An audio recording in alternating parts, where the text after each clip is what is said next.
The full trailer for the One Piece live action series on Netflix is finally here, and oh boy, we do have to look at it. Because within the first 3 minutes, we got a closer look at a ton of stuff, including most of the major characters, the rough outline of the plots, the fighting, the CGI, and even one major change to the main storyline. And I'm just gonna say it right out of the gate, after watching this trailer about 50 times now, this actually looks pretty damn great. Like, I'm genuinely excited to see the show now, and I'm blown away that this actually looks so promising after I was honestly a little bit torn about the initial teaser. It feels really weird. But, and yes, of course, there was gonna be a but, there were of course also gonna be some things that really rubbed me the wrong way, and I still want to discuss that as well, starting in order of the trailer with the execution of the Pirate King Goldie Roger. And first of all, and this often goes unnoticed in production, but I really do appreciate the sound design of this opening sequence here. The sound of the boots, the chains, the gears clanking, and then the sound of the blade rushing down when they're about to execute Roger. Like, great sound design just can elevate the experience so much and make it so much easier to immerse yourself into a new world. And by the way, I also really love the design of Roger's Jolly Roger on the back of his coat in this shot right here. Now, the next thing that really blew me away here is the set design of Loguetown, the city this takes place in. Like, holy hell, this looks so much better than I could have ever imagined. Like, hands down, this might actually be my favorite set in the entire show so far, next to, of course, Baratie, although there will be one set I'm personally particularly very unhappy with, but we'll get to that in just a moment. Also, and again, this is subtle, but has major impact on how we see a show, is the color grading here. Like, the washed out yellowy tone with muted blues really gives this exact vibe I was hoping for. It does give this scene such a great ambient textury feel that really sells me that this happens in a world roughly equal to the Victorian era. And we also have our first subtle change to the original anime, because the producers actually changed the looks of the executioners a little bit here. In my opinion, actually very much to the better. While the two faceless characters here in the original manga don't exactly look super threatening, I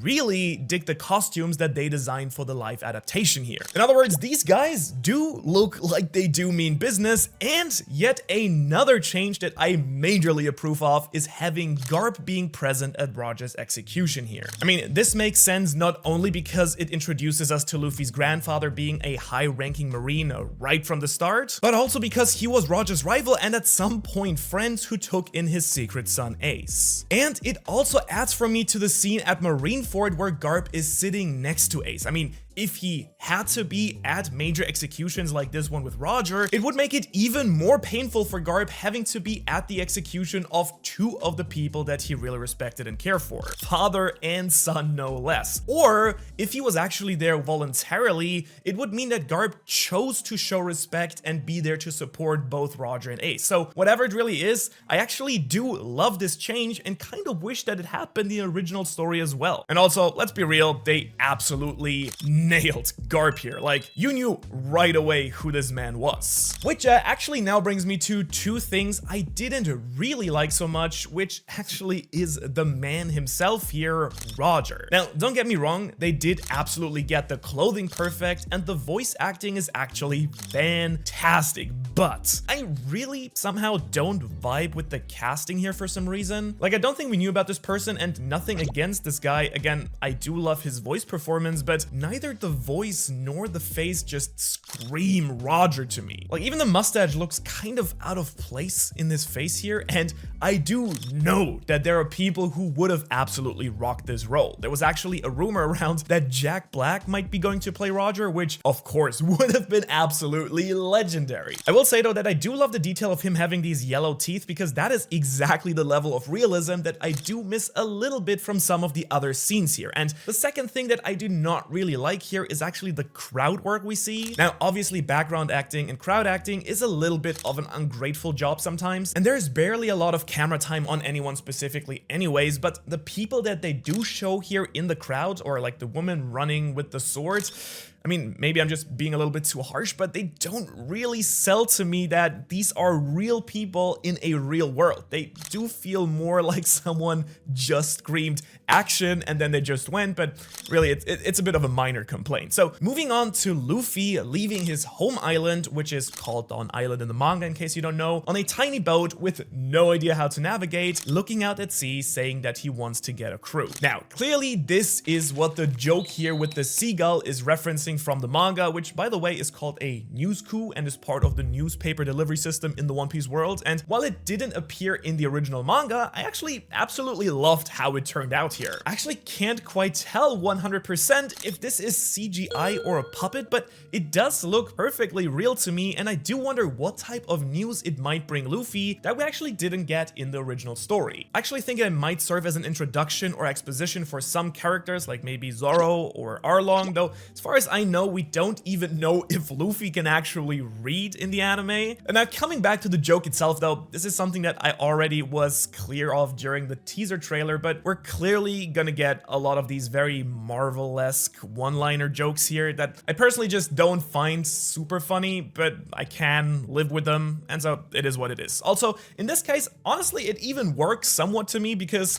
Luffy would probably be the type of person who would have actually invited a seagull into the crew in the manga if he had landed on the boat at this moment. Also, I'm not gonna play any music, of course, for copyright reasons, but the track that starts playing right afterwards, like, that sounds a little bit ripped off from Pirates of the Caribbean, right? Am I right? I'm not imagining this? Okay, good. Kind of a weird choice. I mean, I'd rather would have preferred a more visual nod to that series by making things look less clean and more real, but hey, we do get the iconic Luffy in a barrel scene though, however he managed to get in there, which I'm actually really looking forward to seeing him explode out of there in front of Kobe, which actually brings us right to Alvida's ship right here, which is in the process of plundering some other poor pirate ship. And I love it. Like, the fact that they actually show a somewhat realistic pirate battle with people swinging on ropes and cannons being fired, something that is even missing a little bit from the original show. So to me, this really helps me sell this world, especially considering that we're still in the East Blue here, where things like devil fruits and haki are insanely rare and most people don't even know that they are a real thing. I also think that Alvida's ship design is really cool here, actually better than the Going Merry in my opinion, where this sheep's head still kind of haunts my dreams. I don't understand why they didn't go with the original here. And Alvida herself is alright, I guess. Like, the casting and costume is great, but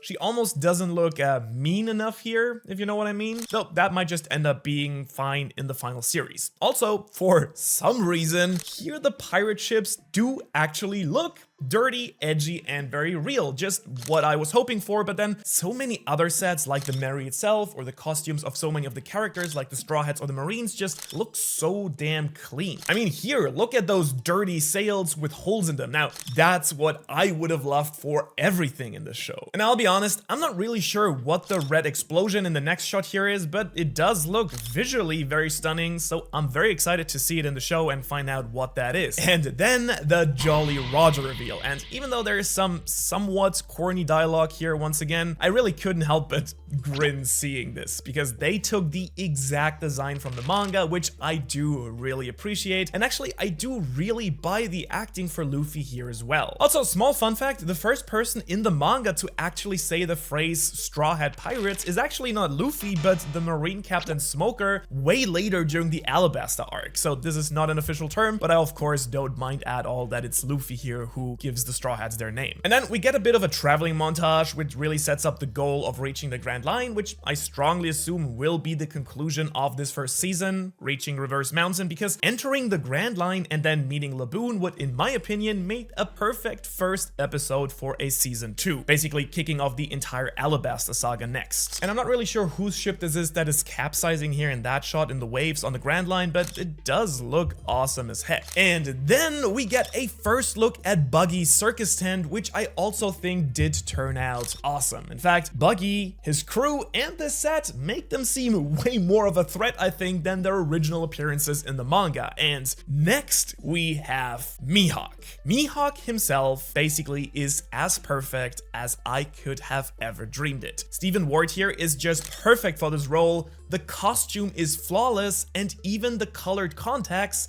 work perfectly here with the little ring. The fight scene with Zoro at the Baratie is bound to be one of the biggest highlights of the show, and yet, why does the sword here look like it's made out of plastic? I mean, Yoru in this close-up just looks like some low-budget merchandise toy that you can buy, and it's just such a shame. I mean, yeah, making any big crazy anime weapon look real is very difficult, but there are whole YouTube channels out there doing exactly that. I mean, for comparison, just look at the version of Yoru that the craft channel Ami made 8 years ago and how awesome that looks. Next up though, we have a really short scene with Captain Kuro's claws appearing behind Mary, Kaya's butler from Usopp's home island, and yeah, he's actually called Mary because he's the one who built the original Going Merry and apparently named the ship after himself. Very humble. Also, this is just a fantastic little teaser for this arc here, and Kuro will be a super fun villain to see in the live action as well, I think, with his massive claw hands that we actually get to see a little bit later again, boring into the floor next to Luffy. And then we have a shot of Zoro in a well for some reason, and yes. This trailer sadly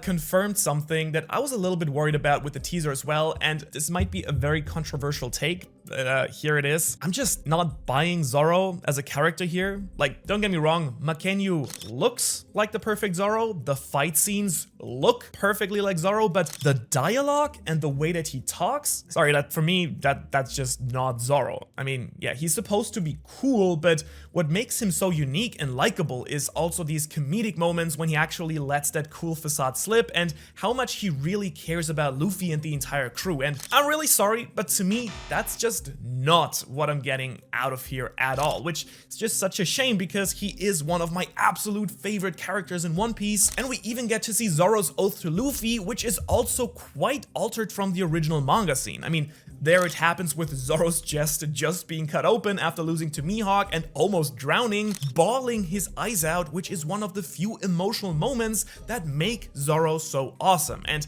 I might be wrong and we still get that scene as it happens, but if this here turns out to be the actual oath scene, again, I'm just not buying it. That's not enough emotion in that for me at all. But now, moving on to something that does look just incredible, we have Buggy and his powers, and they do look awesome. I was really worried, but the CGI for his powers absolutely work. This set, as I mentioned, is epic as well, and this will absolutely also go down as one of the highlights of the first season, I think. He looks like a fantastic villain here. Can't wait to see the goofy parts of it as well, but great job. And this now brings us to what is clearly going to be the actual climax of this first season, the fight against the Fishmen pirates, which interestingly enough seems to be set up at the Baratie. And this will of course be probably the single biggest change to the original, because it does seem here like Don Krieg, the main villain of the Baratie arc, has been replaced by Arlong and his men, who might be there to take back Nami by force maybe, instead of Nami betraying the crew. And while this might end up being a controversial choice, it might actually work out in their favor as long as they make sure that they get these three things right. Number one, Mihawk still needs his epic entrance, cutting a ship in half, and I doubt that he will be sinking Arlong's ship. Then we still need to see Sanji's kindness, which was basically him giving food to the starving Gin in the manga, who then turned out to be an enemy. And then thirdly, Nami not betraying / leaving the crew on her own accords would actually be a quite dramatic change to her character arc and her redemption later on in the story, when she then fully trusts Luffy to save her and her village. However, that being said, if they actually manage to work all of these things in, I really don't hate the idea of setting up the Fishmen as the final villains of the season a little bit earlier here and just leaving Gin and Don Krieg aside. Also, and I can't stop stressing this enough, the Baratie set is by far the most epic thing in this entire trailer for me that I just love so much. It just looks so damn fantastic that it's obvious that they really went above and beyond to design this, and I am all here for it. Which now sadly I cannot say the same thing about Arlong Park as well, because honestly to me, again, this just looks like Disneyland fake plastic rocks to me. I'm really sorry. Like, the main building itself, the tower, it looks great both on the inside and on the outside. outside, you can actually see Nami's maps in there. And also when it collapses, that does look incredibly real to me, but the yard in front of it where the fighting happens, again, I just don't buy the location. It kind of feels like Mihawk's sword, a little bit too fake. However, again, what does look very much promising, very, very promising, is the fighting choreography here. Like, all the non-CGI character powers look incredible. Zoro's sword skills, Sanji's kicks, Usopp's sniping, they all look fantastic. And I'm glad to see that there will actually be blood in this show as well, as we see Zoro just ruthlessly slashing someone's heel here. This actually makes me very confident that the actual fight scenes might end up being an incredible joy to watch. And Luffy CGI that we see, him stretching the face just like in the manga here, and then his Gatling gun are actually as perfect as you could possibly have made it for a power that feels almost impossible to bring to life in a live action setting. So for that, really heads off to the showrunners for this, because I do 100% buy Luffy here, which I honestly did not think was possible at the beginning. Now, Arlong on the other hand, ouch. I mean, same thing here. It was always going to be very hard to bring the actual fishmen to life properly, but it just doesn't look right to me here. I mean, I wonder if maybe dropping the long nose like they did with Usopp might have been a wiser choice here, but even then, yeah, I don't know. It just feels off kind of from what we get in the manga. Now, the scene of Luffy giving his straw hat to Nami, which next to Zoro's oath is probably the best scene in the entire East Blue Saga in the original manga, could really go either way the way it looks right here. Now, to be honest, I don't quite feel the heaviness of the scene like in the original here, but it's just a very quick snippet from a trailer with upbeat epic music, so it might end up being just perfectly fine in the show with a lot more context and the right music. And then both Shanks and the Sea King, they just look absolutely awesome. Very excited to see also how Shanks' lines and his delivery will be like, but this already looks great, as does the iconic giving Luffy his straw hat scene, though I do think that the background framing could have been a little bit cleaner, maybe have the ocean in the background, but still it does look very nice. Then we see a quick shot of Morgan and his accent, again looking very promising, and boy, Kobe here is just Kobe. Like, this is as perfect as it gets. Dialogue, costume, everything. This is Kobe. And we do get 3 little Easter eggs actually in the bounty poster that Luffy looks at, all from pirates that Luffy will meet in the Grand Line, with Bellamy from 𝙻𝚎𝚐𝚐, Foxy, who set up the Davy Back fight, and Cavendish, who joined Luffy's Grand Fleet on Dressrosa. And I do kind of hope that these are little hints that we might be seeing these people in later seasons, and that we get more seasons in general. But I don't really dig the delivery of the King of the Pirates line at the end. Like, that's not quite Luffy for me, but that might just be my personal taste here. However, while I do have a couple of issues like this one with Luffy right here, overall, this live action might actually turn out to be not only better than we all expected, but I'd actually go so far as to say that this trailer was really, really good. If the show itself can actually live up to what is being shown right here, then I do think that new and old fans like me alike will have a really good time watching it, so make sure to subscribe if you don't want to miss my breakdown of everything once the show actually drops on August 31st. Thanks for listening to my thoughts. I see you in the next one.